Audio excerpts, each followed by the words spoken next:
ගෞරවනීය ස්වාමීන් වහන්සේ මම අවුරුදු 38ක් වයස තිදරු මවක්. මම නිතරම ඔබ වහන්සේගේ ධර්ම දේශනා ශ්‍රවණය කරනවා. ඒ අනුව ජීවිතය හැඩගස්වා ගන්න උත්සාහ කරනවා. ඒ වගේම මටත් ඕන සංසාර ගමන තිත තියන්න.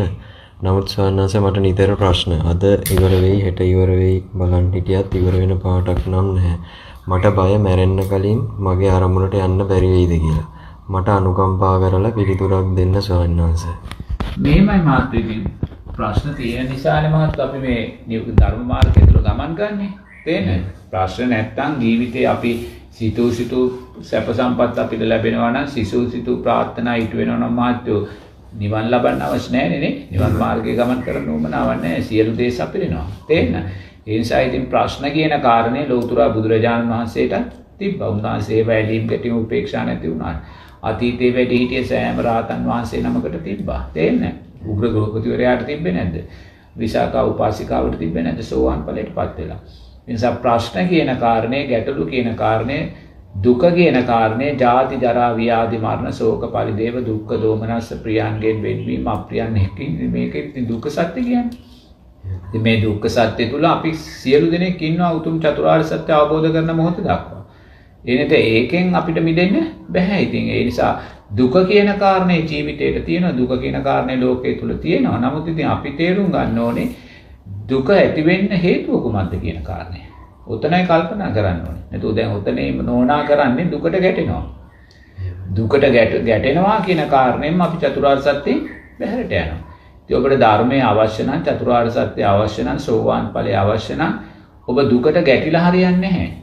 අනේ මේ දුක කවදාද ඉවර වෙන්නේ? අනේ මේ දුක ඇයි මට මෙහෙම වෙන්නේ? ඇයි මගේ හැම බලාපොරොත්තුවක්ම කැඩෙන්නේ කියා හිතන වෙන මොකද ඔබ දුකට ගැටෙමින් ඉන්නවා මිස ඔබ දුකට හේතුව හොයන්නේ නැහැ. ඒ නිසා ඔබේ දුක කියන කාරණේ අපි උතුම් චතුරාර්ය සත්‍ය අවබෝධ කරන මොහොත දක්වාම අපි පසුපසින් එනවා. ඒ නිසා අපි තේරුම් ගන්න ඕනේ දුක ඉදිරියේ ගැටෙන්නේ නැතුව අපි දුක ඉදිරියේ අපි දක්ෂ වෙන්න ඕනේ. දුකට හේතුව කුමක්ද කියලා හොයන්න. දුකට හේතුව තෘෂ්ණාව. එච්චරයි වෙන දෙයක් නෙමෙයි. මේ තෘෂ්ණාව කියන්නේ කුමක් කෙරෙහි තෘෂ්ණාව? රූපේ කෙරෙහි තෘෂ්ණාව. වේදනාව, සංඥාව, සංස්කාර විඥානය කෙරෙහි තෘෂ්ණාව එච්චරයි. ඉතින් එහෙනම් දැන් දුක ඔබ තුල සකස් වුනේ ඔබ රූපේ නිට්ටයයි කියලා ගන්නවා. රූපේ ස්ථිරයි සැපයි කියලා ගන්නවා. තේන ආත්මයි කියලා ගන්නවා. එහෙම ගනිද්දී රූපය වෙනස් වෙනකොට ඔබ දුකටපත් වෙනවා.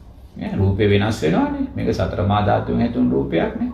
සංස්කාර හේතුවෙන් සකස් වුණ රූපය, සංස්කාරයන්ගේ ප්‍රතික්‍රියා හේතුවෙන් නිරතුරුම රූපය වෙනස් වෙනවා. ඒ රූපය වෙනස් වෙනකොට ඔන්න ගැටෙනවා. ලෙඩ වෙලා, ව්‍යාධියටපත් වෙලා රූපය වෙනස් වෙද්දී ඔන්න ඉතින් අපි ගැටෙනවා. ඒ රූපය වෙනස් වෙනවා නම් රූපය අනිත්‍ය නම් රූපය ඇසුරෙන් සකස් වෙන විදීම අනිවාර්යයෙන්ම අනිත්‍ය උදයක්. ඒ නිසා ඔබ හැම වෙලාවම බලාපොරොත්තු වෙනවා මට සැප වේදනාවම ලැබේවා කියලා. මම හිතන ප්‍රාර්ථනාවන් ඉටු වේවාම කියලා බලාපොරොත්තු වෙනවා.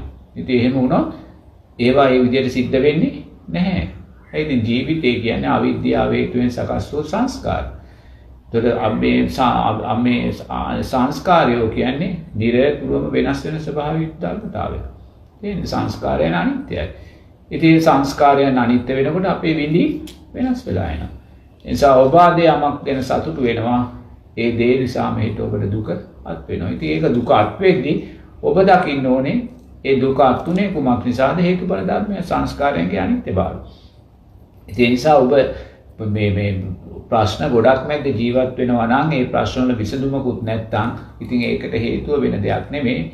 විසඳුම කියන කාරණේ කාටත් ලැබෙන්නේ අපි උතුම් චතුරාර්ය සත්‍ය අවබෝධ කරන මොහොත දක්වා. ඒ තමයි අපි මේ ප්‍රශ්න විසඳගන්නේ.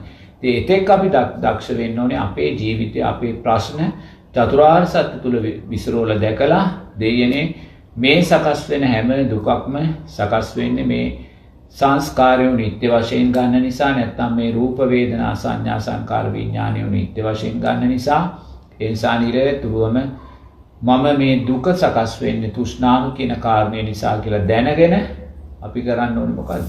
තෘෂ්ණාව තමා තුලින් තුනී කරගන්න. ඉතින් ඒක තමා විසින් කරගත යුතුයි. එච්චර නේද ප්‍රශ්න විසඳෙන්නේ නැහැ. අවිද්‍යාව තියෙන තාක්කල් ප්‍රශ්න විසඳෙන්න විදියක් නැහැ. මොකද අවිද්‍යාව හේතුවෙන් අපි හැම වෙලාවෙම සකස් කරගන්නේ සංස්කාර. සංස්කාර කියන්නේ කුසල් සහ අකුසල්. ඉතින් ඒව විපාක අනිවාර්යයෙන්ම එනවා. මේ මොහොතේ කුසලයක් විපාක දුන්නොත් ඊළඟ නිමේෂයේදී අකුසලයක් විපාකට එනවා. ඉතින් අපි ඒක තේරුම් ගත්තොත් අපි කුසලයට අකුසලයට දෙකටම ඇලෙන්නේ නැහැ. අපි හැම වෙලාවම අපේ ජීවිතයේ ඉදිරියට එන සැප වේදනාවත් අපේ ජීවිතයේ ඉදිරියට එන දුක් වේදනාවත් දෙකම අපි උපේක්ෂාව කියන තැනට ගන්නවා. ඉතින් ඔතනින් තමයි ඔබට සැනසෙල්ල තියෙන්නේ. එහෙම නැතුව ප්‍රශ්න විසඳුණා කියලා ඔබට සල්ලි හම්බුණා කියලා මොකද ගෙවල් දොරවල් හම්බුණා කියලා ඔබ බලාපොරොත්තු වෙන දේවල් හම්බුණා කියන කාරණේ ওই ප්‍රශ්න විසඳෙන්නේ නැහැ. ඒ නිසා ඔබට යමක් ලැබුණා නම් ඒ ඔබේ සංස්කාරයන්ට අදාළවයි. ඔබට යමක් නොලැබුණා නම් ඒත් ඔබේ සංස්කාරයන්ට අදාළවයි. ඒක කවුරුවත් මේ නිසා ඔබට ලැබීම නොලැබීම සිද්ධ වුණා නෙමෙයි. ඔබ අවිද්‍යාව නිසා සකස් කරගත්තා වූ සංස්කාර නිසායි ඔබට ලැබුණ සහ නොලැබුණ දේවල් සියල්ල ලැබිලා තියෙන්නේ. ඒ නිසා ලැබීම නිසා ඔබ උදම්මනල වැඩකුත් නැහැ, නොලැබීම නිසා ඔබ ගැටිලා වැඩකුත් නැහැ. උදම්මැනීම නිසා ඔබ සංස්කාරය රැස් කරන්නේ, ආයිමත් ගැටීම නිසා ඔබ සංස්කාරය රැස් කරන්නේ. එනිසා ඔබ කල යුත්තේ දුක සකස් වෙද්දී මේ දුක සකස් වෙන්නේ මේ නිරතුරුවම තෘෂ්ණාව නිසා කියන කාරණේ දැනගෙන ඉතින් තෘෂ්ණාව නිරෝධය කරන මාර්ගයට එන්නේ එච්චරයි. දුක ඔබට ප්‍රශ්න වැඩි වෙනවා නම්, දුක් වැඩි වෙනවා නම්, බලාපොරොත්තු කඩමින් වැඩි වෙනවා නම් ඔබ කරන්න ඕනේ සම්මාදිට්ඨිය ශක්තිමත් කරගන්න. කර්මය කර්මඵල විශ්වාසයට අදාළව දකින්න. දෙන්නේ මට මෙච්චර ප්‍රශ්න එන්නේ මං සංසාරේ ඉතර අකුසල් කරලා තියෙනවා. එහෙම කරද්දිම අපි කුසලයටයි යන්නේ. තේරෙනවද? ඉතින් එහෙම සම්මාදිට්ඨිය ශක්තිමත් කරගන්න, සම්මා සංකප්ප ශක්තිමත් කරගන්න. ඒවෙන් ධනවත් වෙන්න. එතකොට ඔබ හිතන්නේ ඔබ දැන් ධනයක් හොයන්න යන්නේ මේ ලෞකික මේ භෞතික ධනයක් ඔබ හොයන්න යන්නේ.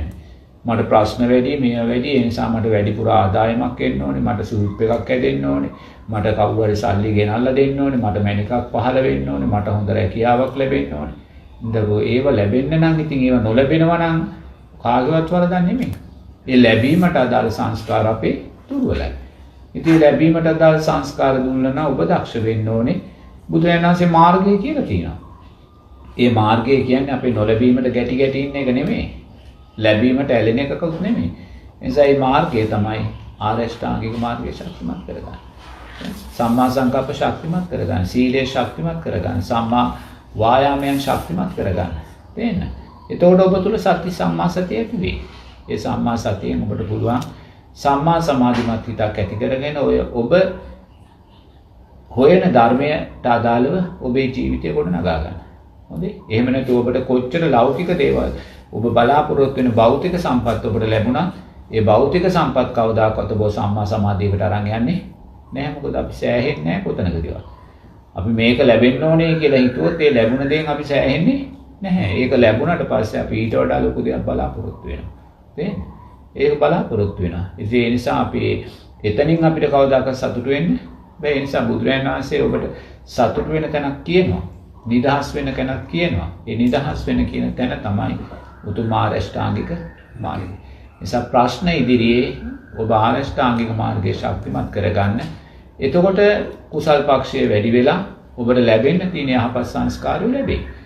ඉතින් ඒ ලැබුණා කියලා ඔබ එතනොත් සතුටු වෙන්න හෝ දුක් වෙන්න ගියොත් ලැබීම නොලැබීම මත ඔබ ආයිමත් තෘෂ්ණාව උපද්දවාගෙන දුකම තමයි වැඩි කරගන්නේ. තේරෙනවද?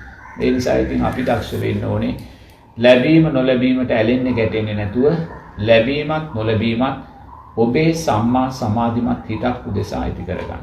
ඉතින් ලැබීමත් නොලැබීමත් සම්මා සමාධිමත් හිතක් උදෙසා ඇති කරගන්න නම් අනිවාර්යයෙන්ම ලැබීම සහ නොලැබීම ඉදිරියේ ඔබ ආර්ය අෂ්ටාංගික මාර්ගයයි ඔබේ ධනය බවට පත් කරගත යුතුයි. ඔබ සොයන මැණික බවට පත් කරගත යුතු ආර්ය අෂ්ටාංගික මාර්ගයයි. ඔබ හොයන සුවිප් එක බවට පත් කරගත්තේ ගත යුතු ආර්ය අෂ්ටාංගික මාර්ගයයි. ඉතින් එහෙම කරද්දී ආර්ය අෂ්ටාංගික මාර්ගය තුලින් ඔබේ එක පැත්තකින් කුසල් ශක්තිය වැඩි වෙයි, අනිත් පැත්තෙන් සම්මා සතිය සම්මා සමාධිය ශක්තිමත් වෙයි.